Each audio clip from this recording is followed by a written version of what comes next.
Halo teman-teman sekalian, kali ini saya akan membahas tentang hak asuh anak.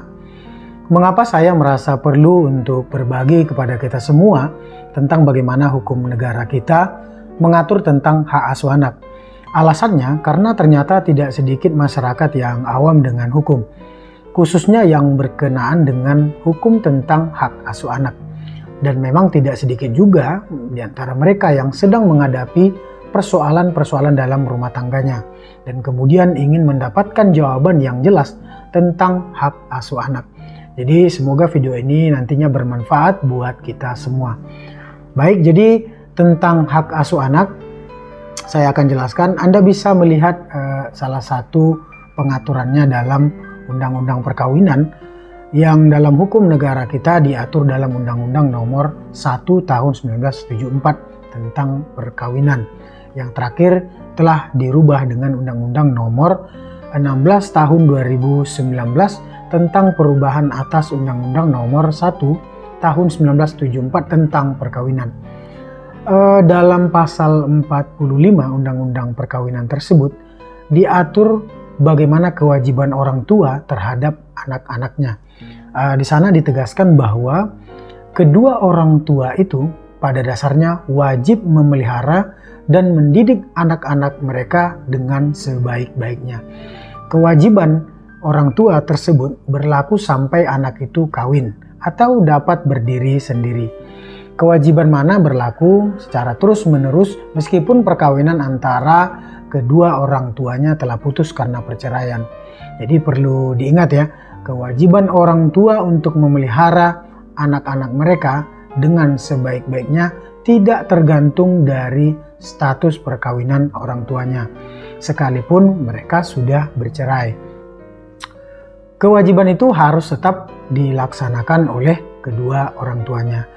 Yang dikatakan sebagai anak yang wajib dipelihara dan dididik oleh orang tuanya, menurut pasal 1 angka 1 Undang-Undang Nomor 23 Tahun 2002, sebagaimana telah beberapa kali diubah terakhir dengan Undang-Undang Nomor 17 Tahun 2016 tentang perubahan kedua Undang-Undang Nomor 23 Tahun 2002 tentang perlindungan anak, dikatakan di sana bahwa anak adalah seseorang yang belum berusia 18 tahun, termasuk anak yang masih dalam kandungan. Jadi yang dikatakan anak adalah seseorang yang belum berusia 18 tahun, termasuk anak yang masih di dalam kandungan. Jadi anak yang masih dalam kandungan juga dikategorikan sebagai anak yang dilindungi oleh hukum. Jadi ketentuan tersebut bukan seperti atau bukan berarti orang yang sudah di atas 18 tahun tidak lagi disebut anak dari orang tuanya. Ini hanya merupakan pembatasan usia anak secara hukum ya, terkait dengan hak dan perlindungan hukum terhadap anak. Kemudian bagaimana jika orang tuanya bercerai secara sah di pengadilan dan terjadi sengketa mengenai siapa yang berhak atas hak asuh atas anak? Atau dengan kata lain, siapa yang paling berhak atas hak asuh anak jika perkawinan orang tua putus karena perceraian? Kalau mengacu pada pasal 45 ayat 2 Undang-Undang Perkawinan, sebagaimana telah disinggung sebelumnya, disebutkan bahwa kewajiban orang tua tersebut berlaku sampai anak itu kawin atau dapat berdiri sendiri. Kewajiban mana berlaku terus menerus meskipun perkawinan antara kedua orang tua mereka putus. Maka hal itu berarti bahwa kasih sayang orang tua terhadap anak tidak boleh diputus ataupun dihalang-halangi sekalipun status perkawinan orang tuanya telah putus.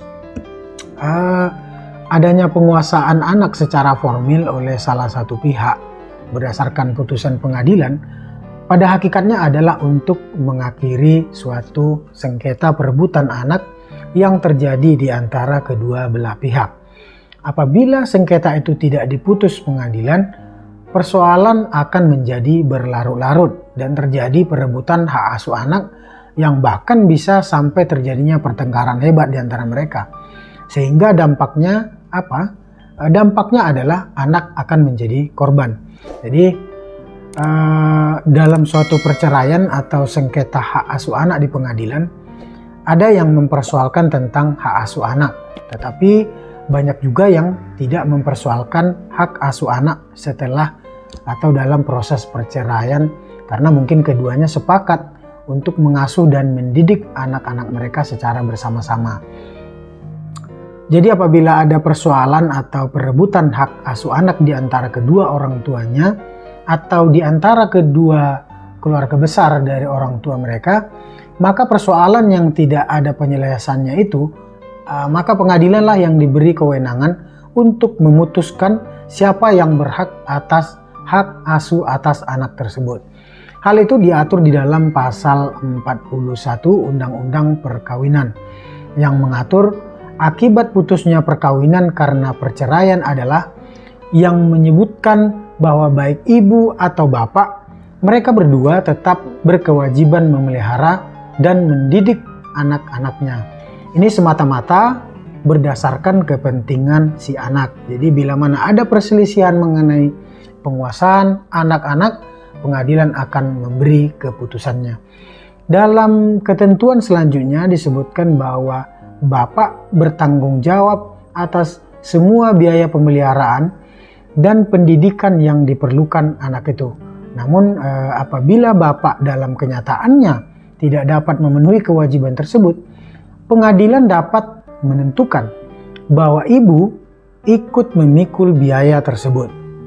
Jadi hak asuh yang diputuskan oleh pengadilan adalah kekuasaan orang tua untuk mengasuh, mendidik, memelihara, membina, melindungi, dan menumbuh kembangkan anak sesuai dengan agama yang dianutnya dan sesuai dengan kemampuan, bakat, dan minatnya.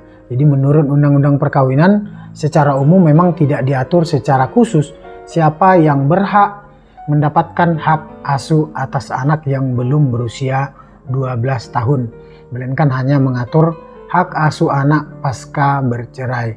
Jadi kedua belah pihak tetap wajib memelihara dan mendidik anak-anaknya, dan jika ada perselisihan asuh anak, pengadilanlah yang akan memberi keputusannya.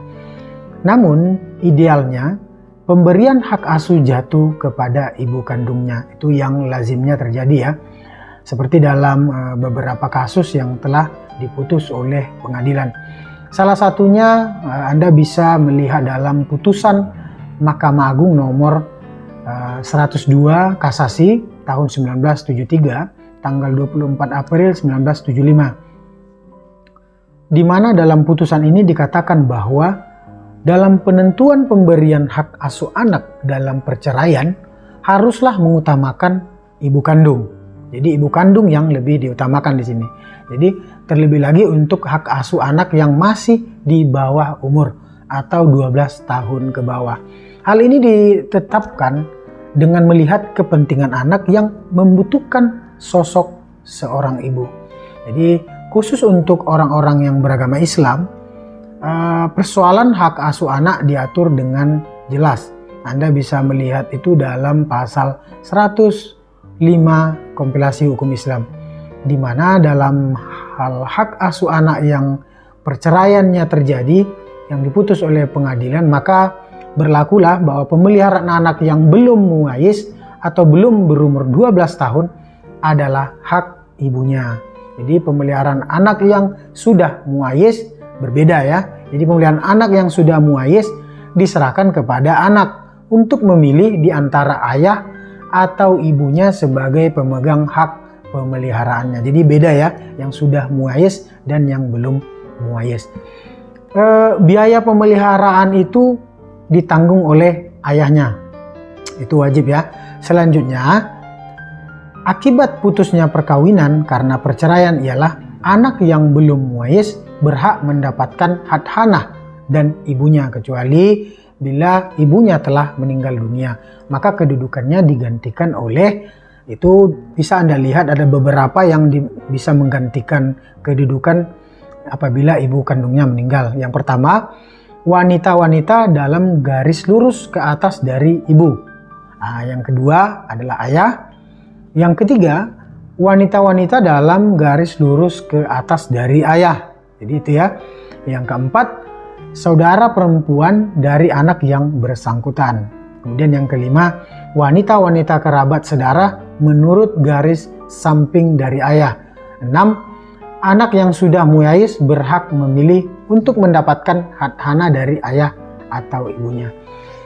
Meski begitu, pemberian hak asuh anak kepada sang ayah juga bisa saja terjadi dalam perceraian. Pasal 156 huruf C, Kompilasi Hukum Islam, menjelaskan bahwa seorang ibu bisa kehilangan hak asuh anak sekalipun masih berusia di bawah 12 tahun. Apabila ia tidak dapat menjamin keselamatan jasmani dan rohani anak. Bila demikian, atas permintaan kerabat yang bersangkutan, pengadilan agama dapat memindahkan hak asuh pada kerabat yang lain. Apabila pemegang hadhana ternyata tidak dapat menjamin keselamatan jasmani dan rohani anak, meskipun biaya nafkah dan hadhana telah dicukupi, maka atas permintaan kerabat yang bersangkutan, pengadilan agama dapat memindahkan hadhana kepada kerabat yang lain yang mempunyai hadhana pula. Jadi semua biaya hadhana dan nafkah anak menjadi tanggung jawab ayah menurut kemampuannya. Sekurang-kurangnya sampai anak tersebut dewasa dapat mengurus diri sendiri. Itu umumnya mungkin 21 tahun ya. Jadi bila mana terjadi perselisihan mengenai hadhana dan nafkah anak, pengadilan agama memberikan putusannya berdasarkan ketentuan kompilasi hukum Islam. Pengadilan dapat pula dengan mengingat kemampuan ayahnya menetapkan jumlah biaya untuk pemeliharaan dan pendidikan anak-anak yang tidak turut kepadanya. Jadi jelas ya, jika menurut pada pasal 105 kompilasi hukum Islam, hak asuh anak dalam perceraian dengan usia anak di bawah 12 tahun diberikan kepada sang ibu. Meskipun begitu, ayah tetap menanggung seluruh biaya pemeliharaan anak tersebut. Namun begitu, ibu juga masih bisa kehilangan hak asuhnya ya, karena seperti yang sudah dijelaskan tadi, misalnya seorang ibu berperilaku buruk, seorang ibu yang masuk ke dalam penjara, kemudian seorang ibu tidak bisa menjamin kesehatan jasmani dan rohani anak-anaknya. Itu semua tadi sudah dijelaskan sebelumnya. Artinya sebab-sebab tersebut juga bisa menjadi penyebab hak asuh anak dari ibu beralih kepada ayahnya. Sehingga berdasarkan ketentuan itu, si ayah bisa mengajukan permohonan ke pengadilan agama kalau bagi yang beragama Islam terkait pemindahan hak asuh anak atau hadhana yang tentunya disertai dengan alasan-alasan yang kuat untuk mendukung terkabulnya permohonan peralihan hak asuh anak tersebut. Itulah yang diatur bagi orang-orang yang beragama Islam apabila terjadi persoalan hak asuh anak di pengadilan agama. Oh ya, sekalipun dalam undang-undang perkawinan tidak diatur secara khusus mengenai siapa yang paling berhak atas hak asuh anak, namun demikian terhadap orang-orang yang bukan beragama Islam, apabila terjadi persoalan hak asuh anak, maka sesuai dengan pasal 41 Undang-Undang Perkawinan itu, pengadilan dapat memutuskan siapa yang paling berhak atas hak asuh anak. Sebagaimana bunyi ketentuannya, baik ibu ataupun bapak, mereka berdua tetap berkewajiban memelihara dan mendidik anak-anaknya. Semata-mata adalah berdasarkan kepada kepentingan si anak.